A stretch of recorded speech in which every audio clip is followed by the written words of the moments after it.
O asfalto sob os pneus do seu carro foi projetado para falhar. Enquanto você reduz a velocidade para não destruir a suspensão do seu carro em uma cratera, bilhões de reais em impostos desaparecem em um ciclo de corrupção e engenharia de má qualidade que é, na verdade, um dos negócios mais lucrativos do país.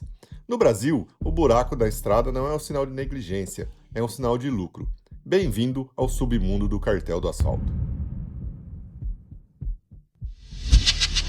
Para entender como você é roubado todos os dias, precisamos olhar para o que está debaixo da terra. O asfalto de alta performance, aquele usado em países desenvolvidos, que é feito para durar de 20 ou 30 anos com a mínima manutenção.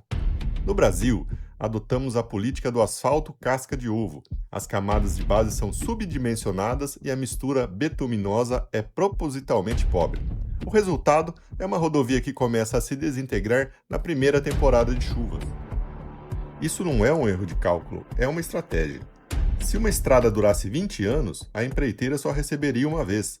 Com um asfalto que apodrece em dois, ela garante contratos perpétuos de recapeamento e tapa-buracos. É a obsolescência programada aplicada à infraestrutura nacional. Você paga pela construção, paga pela reconstrução e paga pelo remendo, enquanto o lucro das empresas de pavimentação cresce na mesma proporção que o perigo nas pistas.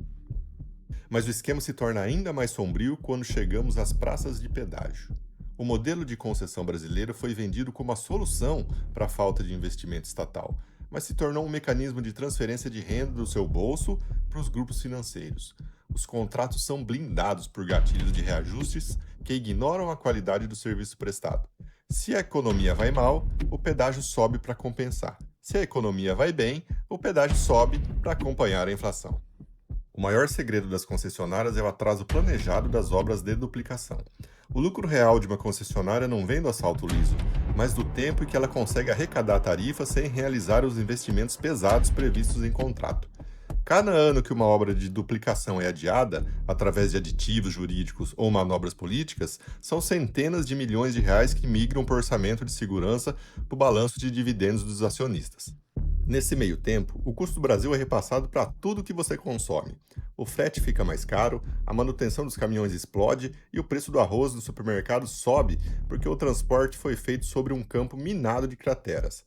O brasileiro médio gasta, anualmente, cerca de 3 salários mínimos apenas com os custos indiretos de uma logística totalmente ineficiente. O sistema é desenhado para que ninguém seja responsabilizado. O governo culpa a falta de verba, a empreiteira culpa o excesso de carga dos caminhões e o órgão regulador, muitas vezes ocupado por indicações políticas das próprias empresas do qual deveriam fiscalizar, faz vista grossa para as irregularidades técnicas. É um teatro de sombras onde o único perdedor é quem está atrás do volante. A crueldade desse sistema atinge o ápice quando olhamos para as estatísticas de acidentes.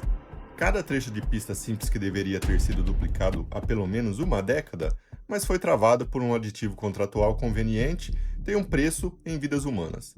Para os operadores do cartel, uma vida perdida em uma colisão frontal é apenas uma variável externa, enquanto o dinheiro economizado na obra que não saiu do papel é lucro líquido distribuído no final do semestre.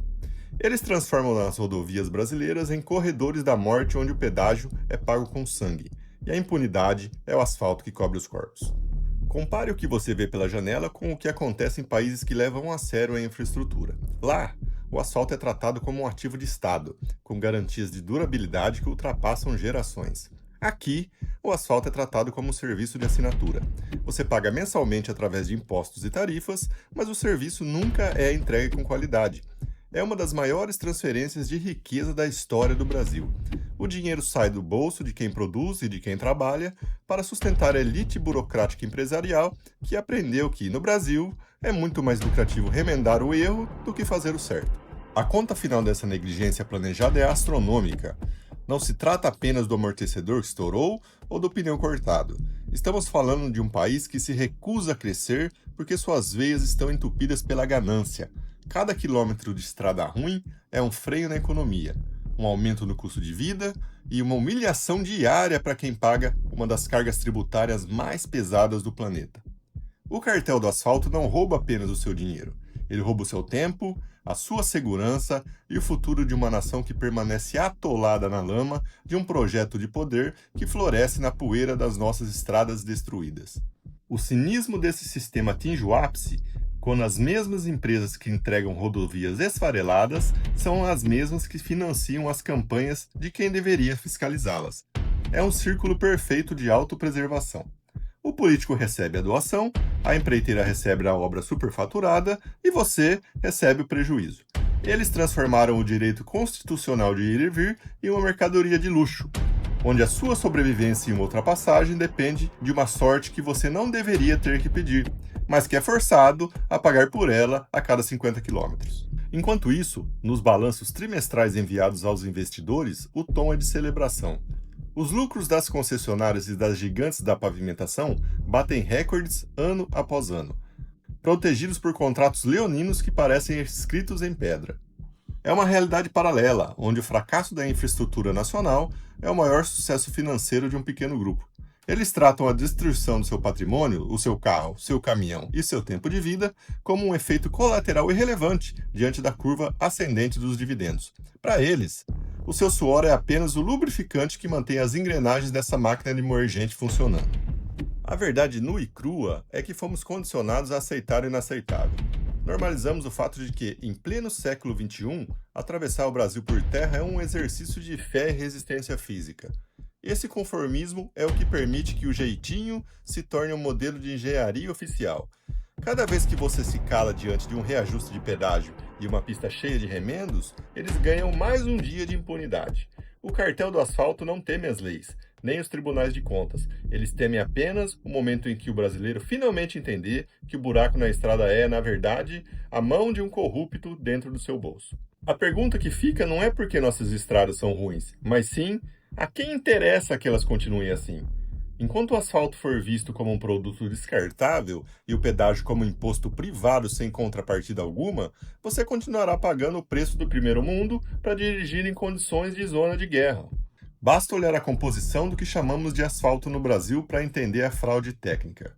Enquanto rodovias europeias e americanas utilizam polímeros e modificadores que tornam a pista flexível e resistente a variações térmicas, aqui no Brasil ainda impera o uso massivo de cimento asfáltico de petróleo de baixa qualidade, que oxida e trinca sob o sol tropical em poucos meses.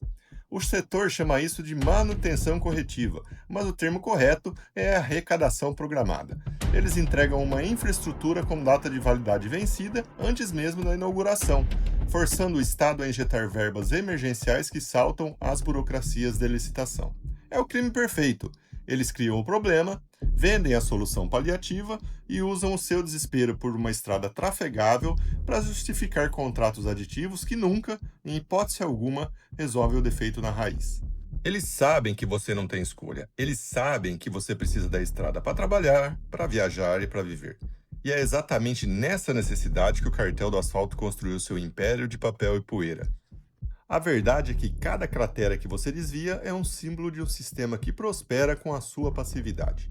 Eles contam com o seu cansaço e com a ideia de que sempre foi assim.